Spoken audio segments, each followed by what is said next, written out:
Nous nous souvenons que Abraham avait voulu aider le Seigneur à réaliser ses intentions. Il avait reconnu combien ce dessein de Dieu était impossible sur une base naturelle. Ensuite, sa foi avait faibli, et nous connaissons l'histoire douloureuse d'Ishmaël. Abraham, voulant aider Dieu et en essayant de réaliser les buts divins selon les lignes naturelles, Ishmaël paraît. Qu'est-il? Le fruit de la nature.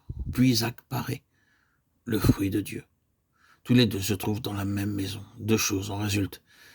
Mais nous laissons l'une d'elles pour le moment et nous suivrons l'autre. L'heure et le jour arrivent où l'Éternel adresse à Abraham cette parole. Envoie cette servante et son fils, car le fils de cette servante ne doit pas hériter avec le fils de la femme libre. Genèse 21:10. Avons-nous saisi cela? Ce qui est né de la chair ne peut pas hériter avec ce qui est né de l'esprit. Ce qui est né de l'esprit a un héritage divin dans lequel ne peut pas entrer la chair. Ce qui est de Dieu est entièrement autre et ne peut partager sa substance avec ce qui est de la chair. Il faut que l'un disparaisse. Revenons maintenant à l'autre chose, et si l'on ne fait pas ce que Dieu a ordonné, qu'est-ce qui en résultera? C'est Ishmaël qui chassera Isaac, car il est dit qu'Ishmaël se rit d'Isaac, qu'il se moqua d'Isaac et chercha à rendre misérable la vie d'Isaac. Tout cela avec le but de chasser Isaac pour avoir la place d'Isaac. C'est toujours ce que fait la chair. Elle opposait l'esprit, donnant une place aux fruits de la nature, et il chassera bientôt ce qui est de Dieu. Ces deux ne sauraient habiter ensemble, ces deux ne peuvent être chrétiens. Il est tout à fait vrai que cette vie naturelle se rit toujours de ce qui est spirituel, parce que ce qui est spirituel est si entièrement autre. Je pense qu'il vaut mieux que nous suivions ce conflit jusqu'au bout. Passons encore au Seigneur Jésus. Il y avait des choses nombreuses que le Seigneur Jésus ne pouvait pas faire. Je veux dire, c'est en raison de sa relation avec Dieu et de sa dépendance de Dieu. Il ne pouvait pas. Il le dit lui-même. Le Fils ne peut rien faire de lui-même. Jean 5:19. Les paroles que je vous dis, ce n'est pas de moi-même que je les prononce. Jean 14:10. Le Seigneur devait recevoir toutes choses du Père. Tout ce que le Père fait, le Fils aussi le fait pareillement. Jean 5:19. Mais il ne faisait rien d'autre que cela. Il devait donc s'attendre au Père avant de pouvoir dire une parole.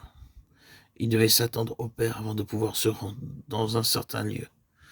Vous montez à cette fête. Pour moi, je ne monte pas à cette fête. Jean 7:8. Il a conscience à ce moment-là d'être retenu. Il n'a pas encore le témoignage qui le libère et le pousse à monter à cette fête. Et cependant, il est dit ensuite, lorsque ses frères furent montés à la fête, il y monta lui aussi. Non pas publiquement, mais comme en secret. Jean 7:10. Était-ce là un subterfuge, une ruse, un moyen de se débarrasser de personnes dont il ne désirait pas la compagnie, avec lesquelles il ne voulait pas monter, préférant être seul? Nous ne pouvons pas dire cela. Il nous faut trouver une explication plus simple que celle-là. L'explication, c'est que le Père ne lui avait pas encore donné la certitude de sa volonté, et il devait en conclure que ce n'était pas la volonté du Père qu'il monte à Jérusalem, du moins pour le moment. Mais lorsque ses frères furent partis, la volonté du Père se révéla clairement en lui. Il fut libéré dans son esprit. L'esprit du Fils reçut le témoignage que tout était bien. Il vit clairement qu'il devait monter à Jérusalem, et il partit. Le point, c'est que le Seigneur Jésus est limité entièrement par sa relation avec son Père, par sa dépendance volontaire, par la loi de la vie, qui veut que tout vienne de Dieu et rien de soi-même. C'est la loi. Essayons de vivre sur ce niveau-là, et nous verrons si l'homme naturel ne se rit pas et ne se moque pas de nous.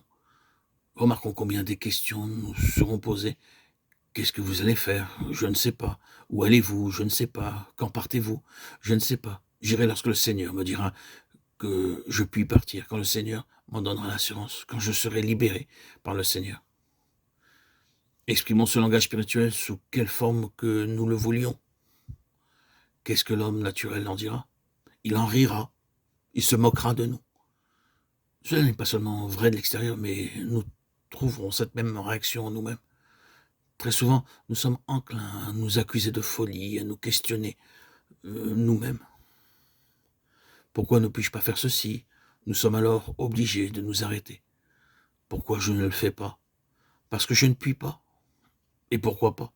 Ce serait le faire par moi-même. Le Seigneur ne fait pas cela. Je ne suis pas conscient que le Seigneur veuille faire cela. Et frères et sœurs, Christ, bien-aimés, c'est là le langage et la conscience du Fils. Et en cela est le chemin de la vie.